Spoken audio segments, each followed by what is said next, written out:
Leo nataka nikuoneshe hatua 3 za mabadiliko halisi. Kuna swali nataka nikuulize. Hivi mfano umekutana na Yesu leo, akakuuliza, "Je, unataka kuwa mzima?" Ungemjibu nini? Na hili swali nataka litupeleke moja kwa moja kwenye lile andiko linalotoka kwenye kitabu cha Yohana 5 na ule mstari wa 8 mpaka wa 9.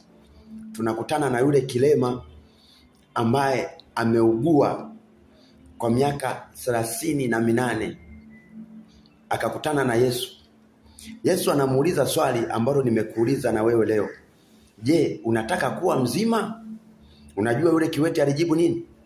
Akaanza kutoa sababu kwamba mimi sina mtu wa kunitia birikani, maji yanapotibuliwa nimekosa mtu wa kunitia birikani, ndio maana mpaka leo niko hivi. Hilo lilikuwa sio jibu la kumjibu Yesu. Jibu lilikuwa rahisi kwamba ndio nataka kuwa mzima. Sikia, neno la Yesu alihitaji msaada wa sababu. Neno la Yesu alihitaji msaada wa kibinadamu. Neno la Yesu limejitosheleza lenyewe. Kitu ambacho alitakiwa kukifanya ni kuliamini neno na kulikubali.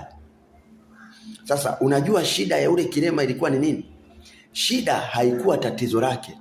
Shida ilikuwa ni mtazamo juu ya Yesu. Anamtazamaje Yesu?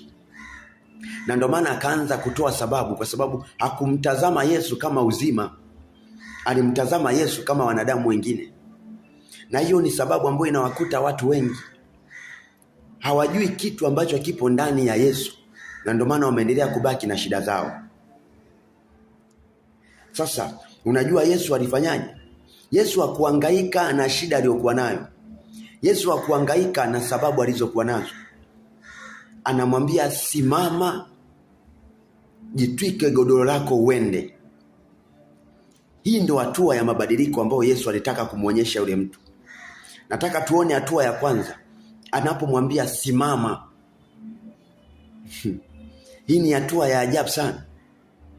Simama manake ondoka kwenye hiyo hali. Ondoka kwenye huo mtazamo. Manake ondoka katika hiyo hali ya kufa kiroho au kimwili na uingie katika hali ya uzima.